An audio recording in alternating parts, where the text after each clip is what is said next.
You know, when you think about it, TV as a mass medium, it's a bit like spaghetti bolognese.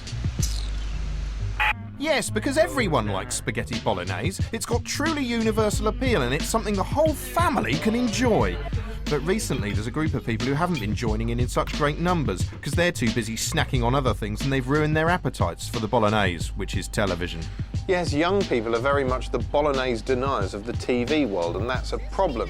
TV networks want the young because the carefree youth of today are the hopelessly imprisoned older viewers of tomorrow. Plus, they're universally feckless and stupid, so advertisers love them. But with video games, mobiles and the internet eating into the youth's leisure time, they're tuning in less often. TV wants these young viewers back. Problem is, TV is largely run by people in their 30s and over who can only dimly remember what it's like to be young. Consequently, when it tries to court youth, telly often ends up looking as ridiculous as I do now. You get me? There's all manner of offerings aimed at today's whippersnappers, everything from raucous celebrations of idiocy, such as Channel 4's Whatever, to the genuinely funny insult throwdowns on MTV's Yo Mama. I seen your mama on the World's Strongest Man competition pulling a fire truck with her teeth.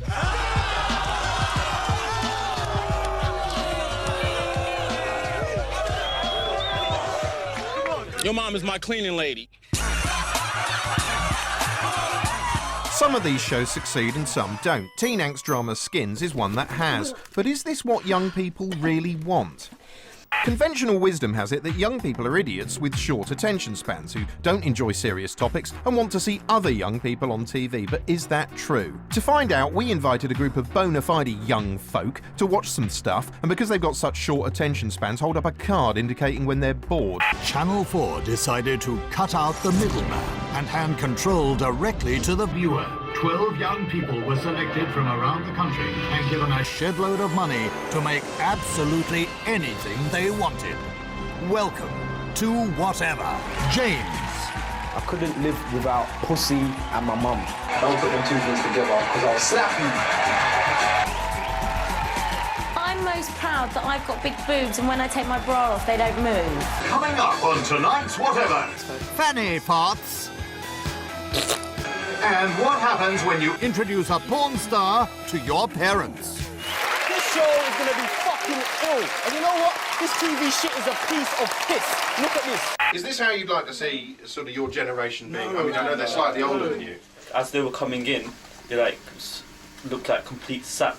They're exaggerating it. It's too fake. You can tell they just learnt some lines and they're just like talking nonsense, trying to make it look like that's how we are. It was just a bit, pointless. I mean, do you find this insulting?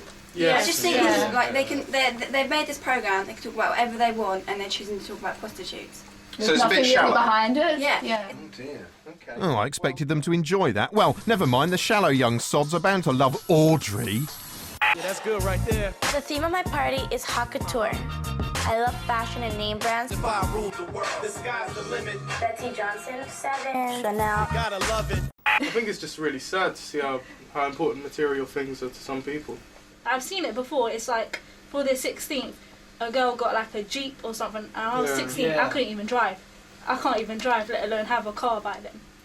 So why watch it if it's... It works. It's obviously a good idea because so many people do want to put themselves through the torture of watching My Super Sweet 16. Okay, well, I'm quite relieved that none of you seem to like any of the people in it because I watch it and I wish death upon them. Perhaps it's time to try out a wild card, The Power of Nightmares, a sobering documentary about the politics of fear. I imagine this will bore them. Increasingly, politicians are seen simply as managers of public life. But now, they have discovered a new role that restores their power and authority. Instead of delivering dreams, politicians now promise to protect us from nightmares. Now that surprised me because it actually took the longest out of everything we've shown so far for people to put the board signs up. I thought it was quite good. I think if you want like students and teenagers to end up being intelligent people, you've got to show them this kind of thing rather than whatever. TV tends to mould people and, shove down ideas. If you show them informative programmes, ultimately they're going to be interested in subjects. How many out of you would have, if I hadn't stopped it, would have watched that through? So just about half of you would have watched that. I'm very interested that a documentary is our highest scoring show so far, because I always thought all young people were idiots. That was unexpected. Less surprisingly, they all turn out to be big fans of Channel 4's feisty teen drama Skins. You dirty little fucker! I never want to see your tiny twatty cock ever again! What's up, Nibs? I was waiting for you to tell me! Time's up, you wanker! So why is this such a big hit? It's like a guilty kind of pleasure.